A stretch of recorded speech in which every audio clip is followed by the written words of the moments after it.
My dear traveler, you've returned once more. Come closer to the fire.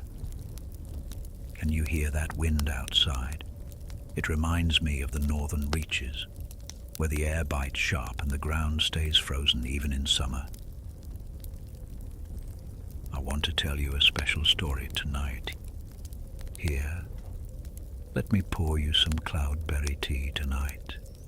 The berries come from the far north, where they grow in patches of brief sunlight between the eternal snows, sweet and tart, like memories of spring in the depths of winter. That wind, yes, it takes me back to a journey I made. Oh, it must have been 3 centuries past, perhaps longer. Time moves differently in the frozen lands, you see, where winter never truly ends, and ice preserves more than just the land. It was a tale of an entire kingdom lost to the frost, a place where the people slept not in warm beds, but in crystals of ice that held them like amber holds ancient insects. The kingdom carved in ice. That's what the old maps called it, though few believed such a place could exist. But I found it, and more than that, I helped wake it from its centuries-long slumber. So wrap yourself in that thick blanket. Let the fire chase away winter's memory, and let me tell you of Runehelm, where ice was both curse and preservation, and where I learned that sometimes the most beautiful discoveries come from the coldest places. It began, as these northern adventures often do, with a search for something rare and precious. I had been commissioned by the great library of Astamir to find samples of eternal ice. Ice that never melts, even in the height of summer. Such ice was said to exist only in the furthest reaches of the north, where winter holds dominion over all seasons. So I packed my warmest robes, my thickest traveling cloak, and set out on the long road north. The journey took me through forests of pine and birch, over rivers that ran swift and cold even in late spring, and finally into lands where the very air seemed to crystallize with each breath. The further north I traveled, the more the world changed around me. Trees grew shorter and hardier, their branches twisted by endless winds. Snow never fully disappeared, even in the brief summer months. And the people became different too.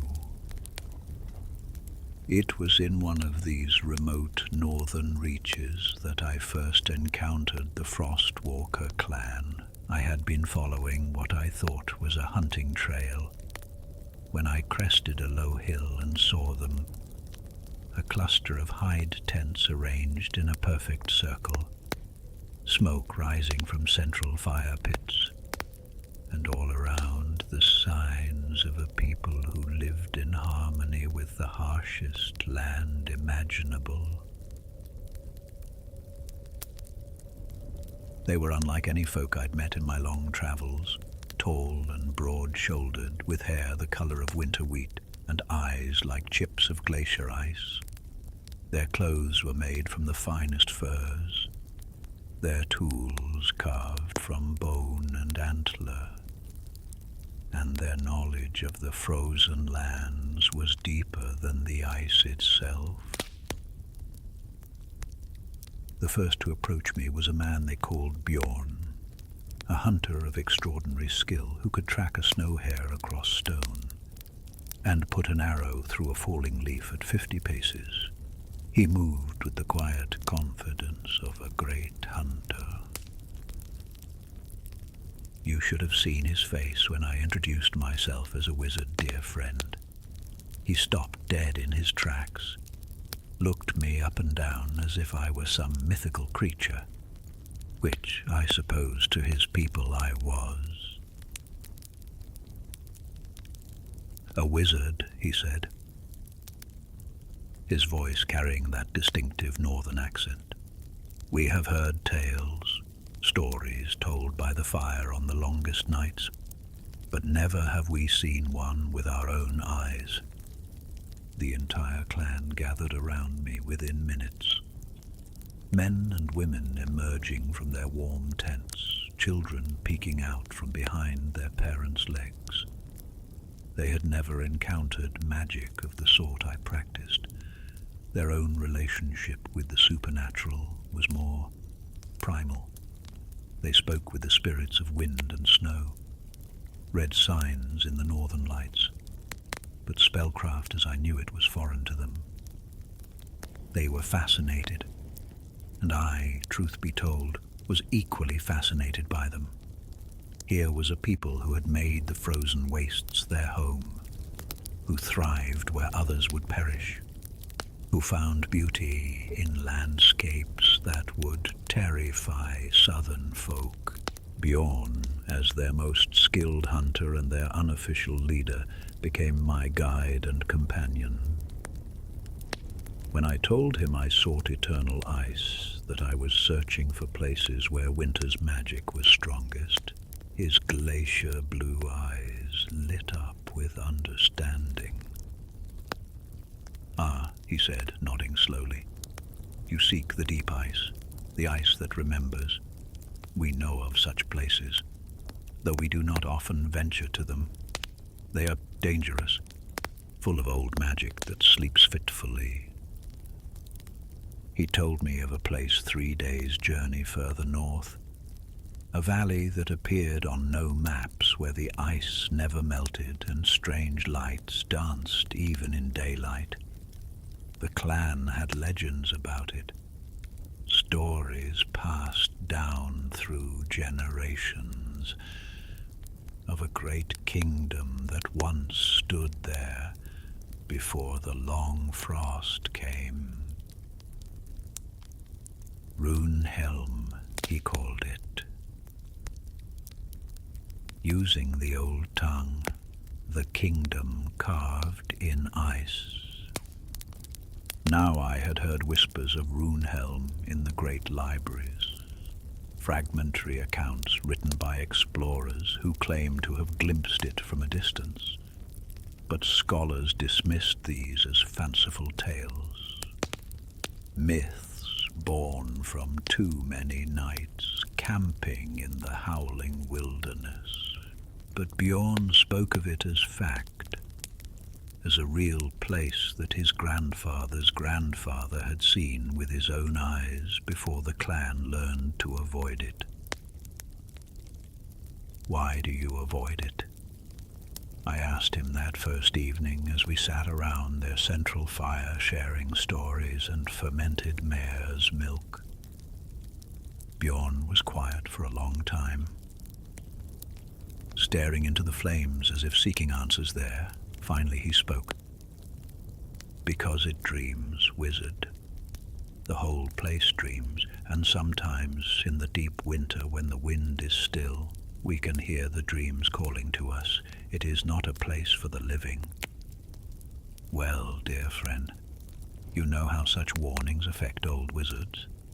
Instead of discouraging me, Bjorn's words only made me more determined to find this mysterious kingdom. And after several days of discussion, of sharing magical knowledge with the clan and learning their ways of reading weather and ice, I convinced Bjorn to guide me there. The journey to Runehelm was extraordinary. We traveled for 3 days across terrain that seemed to belong more to dreams than to the waking world. Glaciers that groaned and sang in harmonies I'd never heard. Ice formations that caught and refracted light in impossible ways. And always, always that sense of approaching something ancient and powerful. on the third day, as we crested a ridge of black stone worn smooth by centuries of ice and wind, we saw it. Runehelm. It rose from the valley floor like something carved by giants. An entire city of ice and stone, perfectly preserved in crystalline clarity. Spires twisted up toward the grey sky like frozen flames. Bridges of solid ice spanned between towers that gleamed with internal light. And throughout it all, a sense of life suspended, waiting. By the spirits of the north wind, Bjorn whispered beside me, "It's real. It's actually real." We descended into the valley in a kind of reverent silence. The closer we came to the city, the more details emerged from the ice. Streets paved with stones that had never known the touch of time. Fountains frozen mid-flow with water that sparkled like liquid diamonds. And everywhere, the people.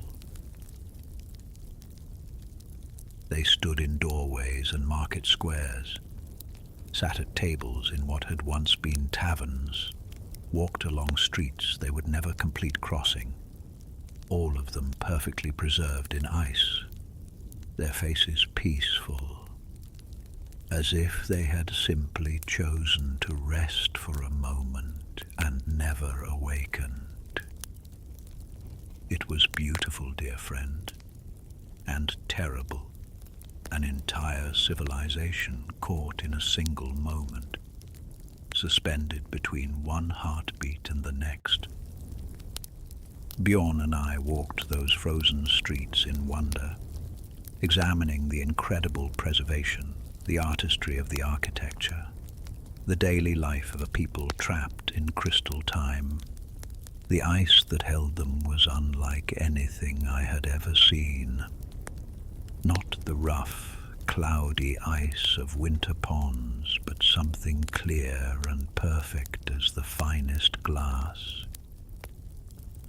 It was in the great hall of what had once been the royal palace that I found the first clues to what had happened.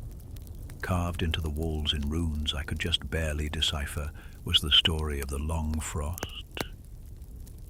The tale spoke of a time when Runehelm was the jewel of the north. A kingdom where summer and winter lived in harmony, where the people had learned to work with both ice and flame. But then came the great dragon of winter, Ymir's Grim, the Icebringer. Ancient beyond measure and cold beyond imagining. The dragon had not come in anger, but in sorrow. Its mate had been slain by southern dragon hunters, and in its grief, Ymir's Grim had breathed out its pain in a single, endless exhalation. Ice breath that froze not just the kingdom, but time itself within its borders. The people of Runehelm had not died. They had simply stopped, caught in the dragon's grief-stricken breath, preserved until such time as the spell could be broken. Forgive me, dear friend. I just need a sip of my delicate tea.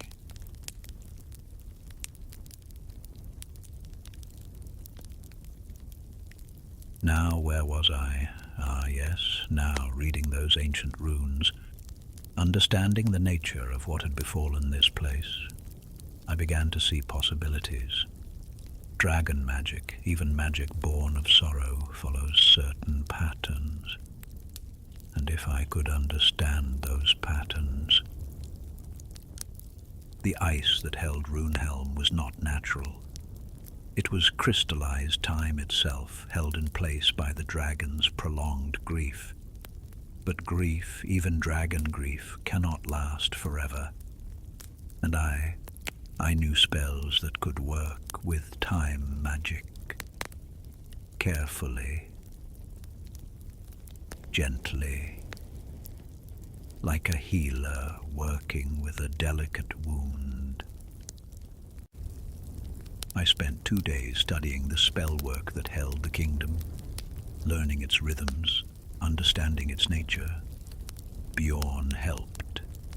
His people's knowledge of ice and winter giving me insights I never would have found on my own. On the 3rd day, in the center of the great hall, where the ice magic was strongest, I began the counter spell. It was not a dramatic thing, not the sort of flashy magic you might expect from tales. Instead, it was gentle, patient, like coaxing a frightened animal to trust. I sang to the ice, spoke to the crystallized time in words older than kingdoms, and slowly, carefully, began to warm the dragon's frozen grief. The awakening began at dawn on the 4th day. It started with the children, as these things often do. A little girl in a market square who had been reaching for her mother's hand. Her fingers twitched, then her eyes fluttered, and she took her first breath in 3 centuries. One by one, person by person, the kingdom woke, mothers calling for children who answered from across the square, merchants looking around in confusion at stalls that held goods no longer recognizable, guards blinking in surprise at the strange men who stood watching them with wonder.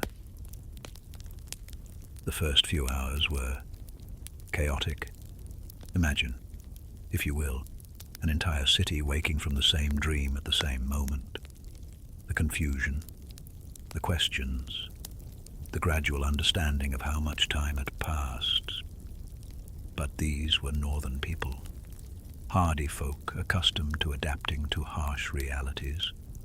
Once the initial shock passed, once they began to understand what had happened, they adapted with remarkable grace. Their first questions naturally were about Ymir's Grim, about the dragon whose grief had trapped them. When I told them the old legends, how the great dragon had mourned its mate, and in its sorrow had breathed ice over the entire kingdom, they nodded with understanding rather than anger. The dragon was in pain, said their king. A man named Haralthi, the Winter Wise. We do not blame the wounded bear for its roar, nor should we blame the grieving dragon for its tears. Immersgrim gave us time to wait until the world was ready for our return. And perhaps he was right. Perhaps the centuries of sleep had been a gift, preserving this wise and gentle people until they could find their place in a changed world. The reunion with Bjorn's clan was extraordinary. When word spread that Runehelm had awakened, the Frostwalker people came down from their hills like a river flowing to the sea. They had maintained oral traditions about the Ice Kingdom for generation after generation, and now they could share those stories with the very people they were about. Bjorn became something of a bridge between the two peoples, the awakened kingdom dwellers and the nomadic clan folk. His knowledge of the changed world, combined with their preserved wisdom of the old ways, created a partnership that benefited everyone, over the following weeks as I helped the people of Runehelm adjust to their new reality. I watched something beautiful unfold. The Frostwalker clan, who had spent centuries wandering the frozen wastes, found a permanent home among people who welcomed their skills and knowledge. And the kingdom dwellers, who had awakened to find their world utterly changed, found guides who could teach them to thrive in the harsher climate their long sleep had brought. And for Bjorn, who had begun as my guide and companion, became the first ranger captain of the restored kingdom, responsible for teaching the awakened people the survival skills they would need in this colder world.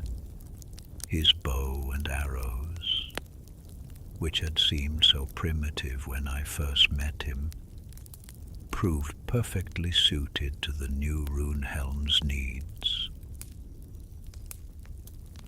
The stories they shared,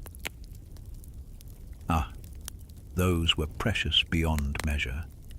The awakened people told of the old kingdom, of festivals where ice sculptors competed to create the most beautiful forms, of the great libraries where scholars studied the patterns of snowflakes, of the harmony they had achieved between winter and warmth. And the Frostwalker clan shared their own stories, tales of the centuries spent wandering, of the northern lights that danced with messages from the spirits, of the great migrations of caribou and the songs of the winter wolves.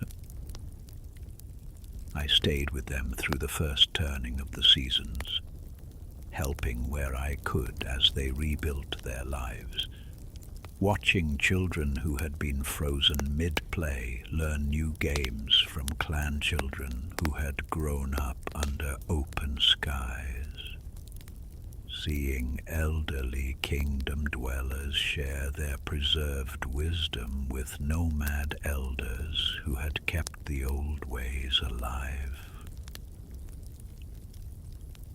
It was during the festival of the winter solstice, when the longest night was celebrated with fires and stories and the sharing of fermented mare's milk, that I knew it was time for me to continue my journey.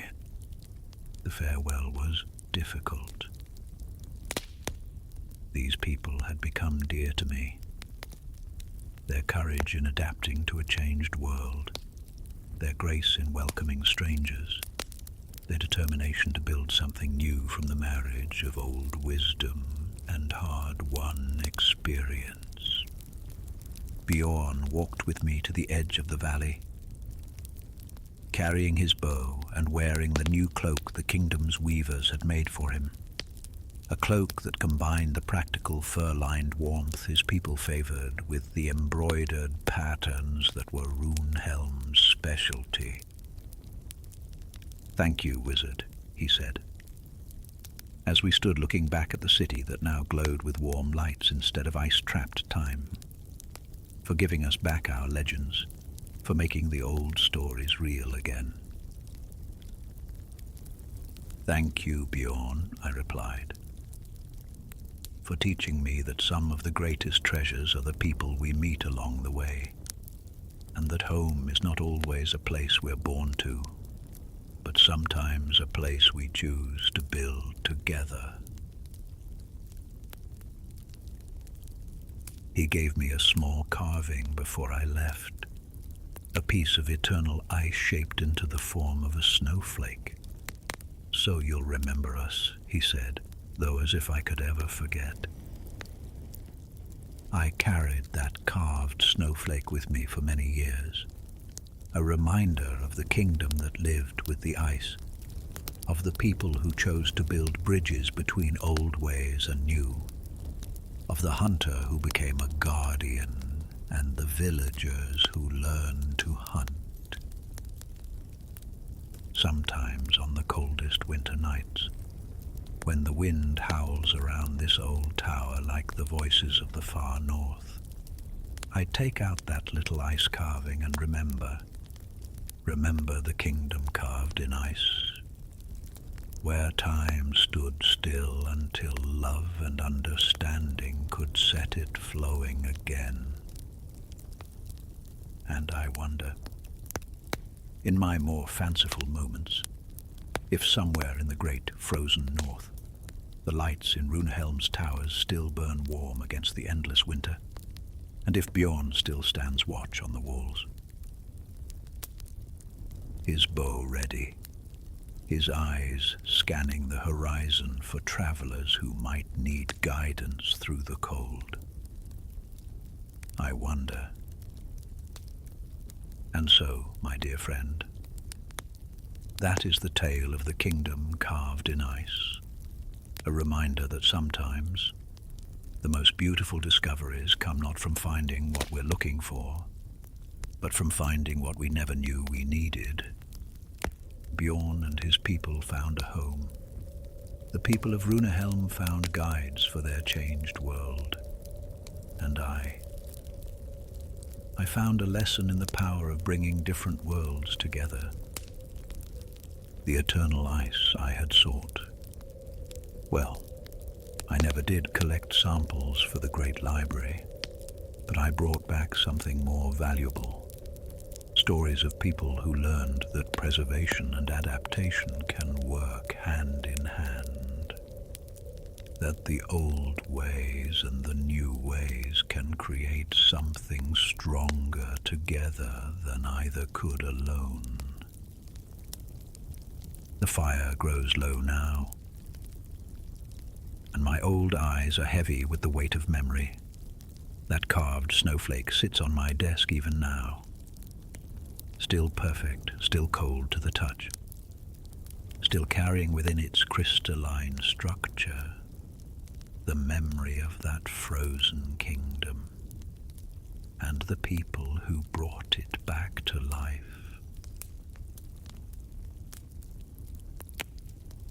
Whether you're settling in for sleep or simply resting between your own adventures, remember the lesson of Runehelm.